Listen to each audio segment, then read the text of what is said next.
काय सांगाल, एक प्रकारे दिलासा मिळाला असं म्हणायचं की नेमकं काय? सुप्रीम कोर्टाच्या निर्णयाचं दूध उत्पादक म्हणून आम्ही स्वागत करतो. जे षडयंत्र रचलं होतं प्रशासकाच्या माध्यमातून या गोकुळवर ताबा मिळवायचा ते हाणून पडलेलं आहे आणि निश्चितपणे गोकुळचा दूध उत्पादक यामध्ये सकारात्मकरित्या उद्याच्या निवडणुकीमध्ये सहकार्य करेल अशी आम्हाला अपेक्षा आहे. आम्ही सातत्यानं म्हणत होतो की 1200चा निकाल लवकर लावून या संस्था मतदानास पात्र करून, ज्या पात्र असतील त्यांना पात्र करून ताबडतोब निवडणुका घ्या. कारण की शेवटी मतदानाचा हक्क हा राहणं अत्यंत गरजेचं आहे. घाई गडबडीत राज्य शासनानं जो कायदा त्या ठिकाणी केला, शेवटच्या दिवशी अधिवेशनात ताबडतोब प्रशासक नेमण्याची कारवाई झाली. अगदी 4 वाजता प्रशासक साताऱ्यावरून डायरेक्ट पोचतात, हे सगळा गौड बंगाल होता आणि मला वाटतं एक दूध उत्पादकाला कोल्हापूर जिल्ह्यातला दिलासा मिळाला असं म्हणायला हरकत नाही. आता प्रशासक आलेला आहे, पण निवडणुकीसाठी किती दिवसाची तयारी करावी लागते? 3 महिन्याचा कालावधीत आता प्रशासक आहे. 90 दिवस साधारणपणे, तसे 125 दिवस लागतात निवडणुकीला. परंतु कदाचित 90 दिवसाचा प्रोग्राम करत असताना पुन्हा सरकार सुप्रीम कोर्टमध्ये जाऊन 10-15 दिवस वाढवून घेऊ शकतं. परंतु आता सुप्रीम कोर्टाने निर्णय दिला की प्रक्रिया सुरू करा, त्यामुळे प्रक्रिया सुरू होईल. अनेक 10-20 दिवस वाढले तर जिल्हा परिषदच्या वेळी पण वाढलेलं, तसं परत 10-20 दिवसाची मुदत सुप्रीम कोर्टात मिळू शकते. परंतु एक चांगलं आहे की या जिल्ह्यातला दूध उत्पादक निश्चितपणे आता मतदानास पात्र झाला. मतदान करून तो निर्णय घेईल की उद्याच्या निवडणुकीत काय करायचं. कॅव्हेट देखील दाखल करण्याचा प्रयत्न झालेला होता, जर सर्वोच्च न्यायालयाने अशा पद्धतीचा निकाल दिला तर. नाही, मला वाटतं जे मुद्दे सुप्रीम कोर्टासमोर त्या ठिकाणी आले की डिसेंबरमध्ये ही प्रक्रिया साधारणपणे त्या ठिकाणी सुरू झाली होती.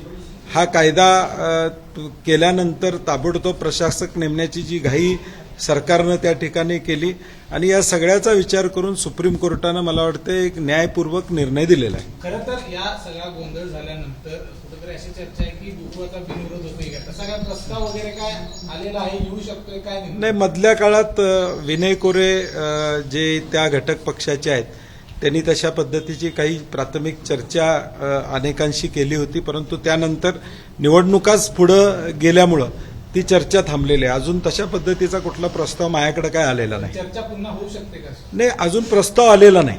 त्यामुळे प्रस्ताव आला तर मग त्याचा विचार केला जाईल. परंतु आज प्रस्ताव नसल्यावर मी त्याच्यावर बोलणं संयुक्तिक राहणार. हा निर्णय कोणाला छपरा काय म्हणायचं? नाही, सरकारलाच आहे. म्हणजे आज महायुतीतले घटक त्या ठिकाणी प्रशासक कोणी आणला? सरकारनं आणला. त्यामुळं हा निर्णय निश्चितपणे त्यांच्यासाठीच या ठिकाणी आहे आणि म्हणून आम्हाला आनंद आहे एका गोष्टीचा की आम्ही निवडणुकीला सामोरं जाऊ शकतो. बंटी साहेब, आपण पाहिलं तर महायुतीमध्ये या सगळ्या नेत्यांमध्ये खूप मोठ्या प्रमाणावरती वाद झाले, अगदी शाब्दिक चकमक देखील झाली, अगदी टोकाचा संघर्ष देखील पाहायला मिळाला वादातून. आता खरं तर आमदार शिवाजी पाटील यांच्यावरती 100 कोटीचा फौजदारीचा बदनामीचा दावा जो आहे तो आता मुश्रीफ साहेब न्यायालयात दाखल करतायत, कसं पाहताय? नाही, मला वाटते मी परवा सुद्धा पत्रकार परिषदमध्ये सांगितलं, हा महायुती अंतर्गत वाद त्या ठिकाणी, त्यामध्ये गोकुळ भरडला जाऊ नये एवढी आमची अपेक्षा आहे. आणि कोल्हापुरातली जनता सुज्ञ आहे. हे निवडणुकीच्या आधीच ह्यांच्यात एवढी भांडणं असतील तर उद्या निवडणुकीला सामोरं जाताना काय करणार आहेत.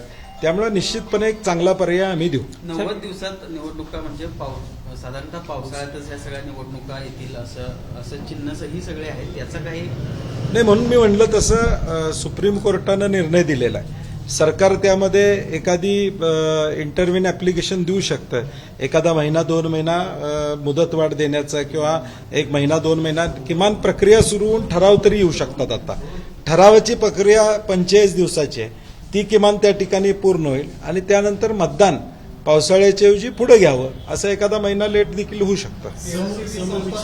मतदान घ्यावं असं काय? नाही, तसा काही मार्ग निघणार नाही. कारण की जे कोर्टामध्ये 1100-1200 संस्था लिक्विडेशनचे जे सुनावण्या चालू आहेत, आमची ठाम भूमिका आहे की त्या सुनावण्या पूर्ण झाल्या पाहिजेत, त्या संस्थांना न्याय मिळाला पाहिजे, ही आमची ठाम भूमिका.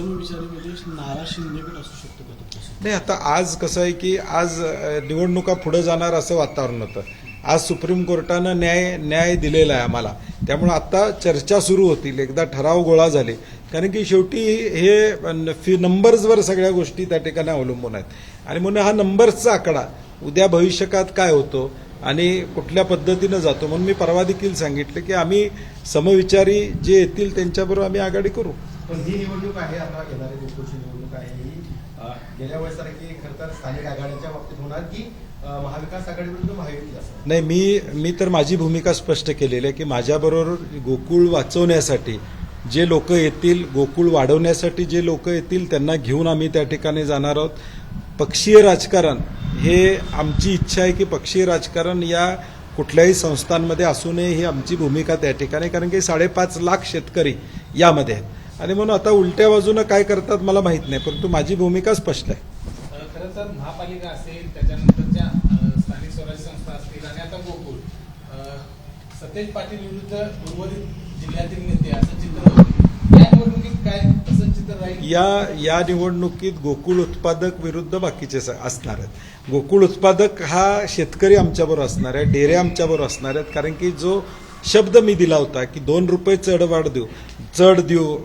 दरवाढ देऊ, त्याच्यापेक्षा आम्ही जास्त दरवाढ गोकुळच्या माध्यमातून दिलेला आहे. काटकसरीचा कारभार केलेला आहे. कुठल्याही कर्मचाऱ्यांना कुठलाही त्रास 5 वर्षामध्ये या ठिकाणी झालेला नाही. किंबहुना सगळ्यांना बरोबर घेऊन जाऊन गोकुळची प्रोडक्टिव्हिटी वाढवणं, नवे बाय प्रोडक्ट्स आणणं, या सगळ्या गोष्टी आम्ही केलेल्या आहेत. त्यामुळे आम्हाला विश्वास आहे की लोक आमच्याबरोबर राहतील. सर, उद्या घागर मोर्चा तुम्ही देखील सहभागी, काय नेमकं स्वरूप असणार आहे? माजी आमदार ऋतुराज पाटलांच्या दक्षिण मतदारसंघामध्ये 13 गावांसाठी त्यांनी एक योजना मोठी मंजूर करून आणली होती. ती 27 महिन्यात पूर्ण व्हावी अशी अपेक्षा होती. मेगा इंजिनिअरिंग जे या सरकारचे जावई आहेत त्यांच्याकडे हे कॉन्ट्रॅक्ट आहे. अजून कुठलंही काम झालेलं नाही. त्यांना मुदत 2026 पर्यंत दिलेली आहे. त्या 26च्या मुदतीत सुद्धा त्या ठिकाणी काम अपूर्ण आहे. त्यामुळे ऋतुराज पाटील आणि सर्वांनी या 13 गावातल्या महिलांसकट घागर मोर्चा काढण्याचा निर्णय घेतलाय, कारण की भर उन्हाळ्यात आता पाणी मिळत नसेल तर योजना ही रखडली गेलेली आहे आणि जे सरकारचे जावई आहेत मेगा इंजिनिअरिंग ते काम करायला तयार नाही. त्यामुळं सरकार आणि मेगा इंजिनिअरिंगच्या विरोधातला उद्या घागर मोर्चा आहे.